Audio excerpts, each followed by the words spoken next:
The Victory Project: 6 Steps to Peak Potential. 6 steps. Highly recommend reading this book. I read this entire book, and I'm going to do a chapter by chapter summary of some of the key learnings. There are 6 steps, 3 S's with specialize, simplify, spiritualize, clutter reduction, creativity, memory, and collaboration. So the 3 C's of behavior. And each chapter has in depth understanding of each of these concepts and behavior changes. So we will look into that in the following videos. But in a sense, this book is around peak performance. How do you and I achieve our peak performance? And there are 2 stories, really interesting stories. It starts off with the story of an entrepreneur, a mouse merchant, how he used the dead mouse that he got, turned it around into selling it to someone who needed that mouse to feed the cat, bought some foods, then sold those food packets to wood merchants, got a bunch of logs, and then accumulated those logs, and then built a shipping industry, and eventually owned the shipping company and continued to expand into higher margins. And so through creativity, innovation, persistence, it's a really amazing story of how using very small capital, this person was able to become a big merchant. And the second story was something that I related much more with. It's a story of someone who just loves his job. It's the Kawade story.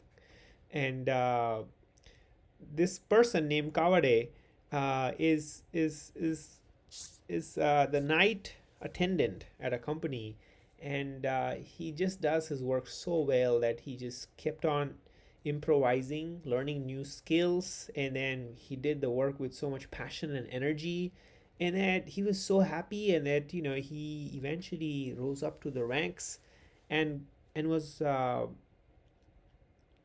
big source of inspiration for the company as to how he used his curiosity, the love for service, and the work that he did, and how he got a lot of learnings from doing the work that he did. And I resonated with that. So there are 2 types of people: entrepreneurs and the Kawade types. And I fall more into the Kawade types, who do so well at the work that they do, and then they just keep going and getting better. Um, and they don't really care about credit. And eventually, Kawade, 2 key things was how he, taught and inspired to lose track of time, and just this work was just so good that he was so involved that it gave him a lot of happiness and eventually got him to peak performance. So this book is inspired with these 2 stories. Starts off with these 2 stories. I've just shared a little bit, but there is a lot in the book, and I highly recommend reading it. And the first chapter is around human mind. Like, why is this book? What's the basis, right? And it starts off with how our minds have a lot of stereotypes that it uses for decision making, right? Every time we make our decision, it does use a lot of stereotypes, in terms of how we classify information, how it's impacted by recency, as to what it has seen in the recent past, and how it anchors to some of those points in which it biases the decision making. So a lot of biases are involved in our decision making. And the other piece is that when we use our mind to multitask, how bad it is, how it thrashes in a pretty major way, and how we get distracted by the notifications on our cell phone, and how it's actually, the mind is not meant to do great work with all of those biases and all of those multitasking and all of those distraction.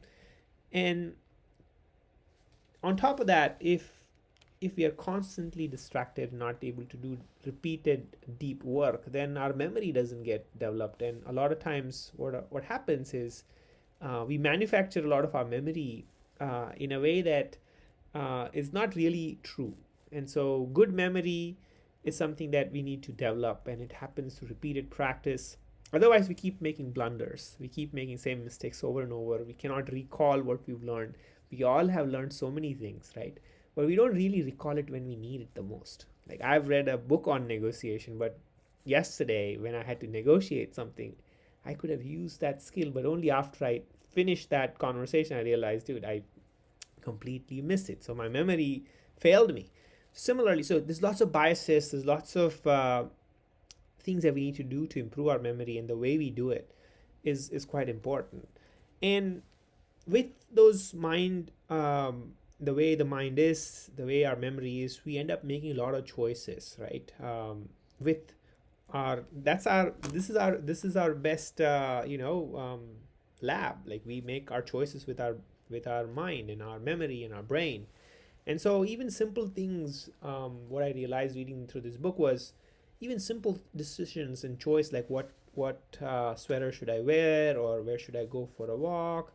It causes a lot of havoc in the neurons in our brains, and lots of activities get fired. So even simple decisions make a lot of these activities happen in our brain.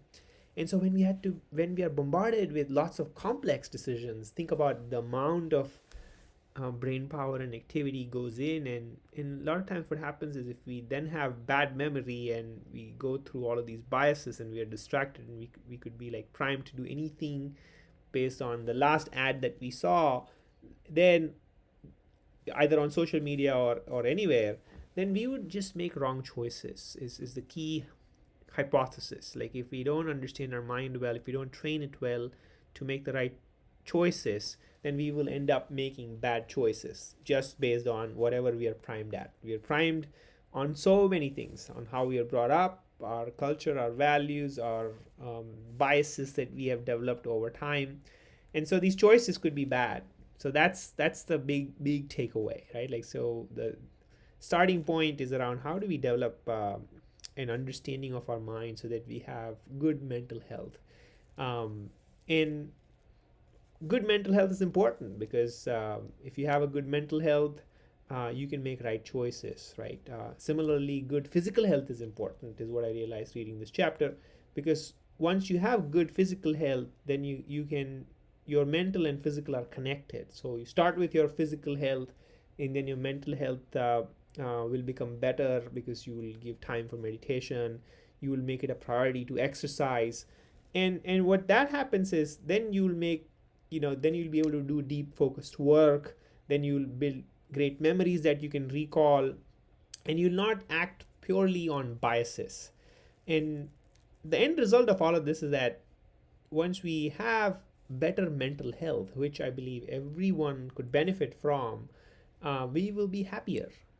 We will be more in the present. Our attention span will get better. Our functioning of our physiology in the body, and also psychology in the mind, all of that will become so much better, and how this is all connected to our eventual happiness. And so each of these chapters we're going to go through, so this is the basis, right? Like, we need to remember this starts with this human minds. It dissects the human minds based on biases, memory, choices, and health. But the reason why they do it is, this is the foundation on which the 3 C's and the 3 S's are going to be built. Because if we don't remember this, then we will never really specialize, simplify, spiritualize, clutter reduction. Like, why should we do this? These recommendations in this book are primarily based on this hypothesis as to how mind and memory and choices and health are what we are currently given. And with this apparatus, we need to improve. And if we want to improve and get to peak performance, then we'd have to do something better. We cannot just be constantly distracted and achieve great work output, right? We will have to do things differently.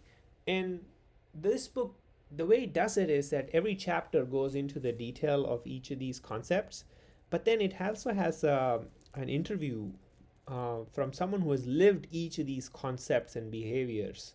And so they'll share like how to actually use it, and how do they use it. And so it makes it very real in how we can use these concepts for ourselves, right?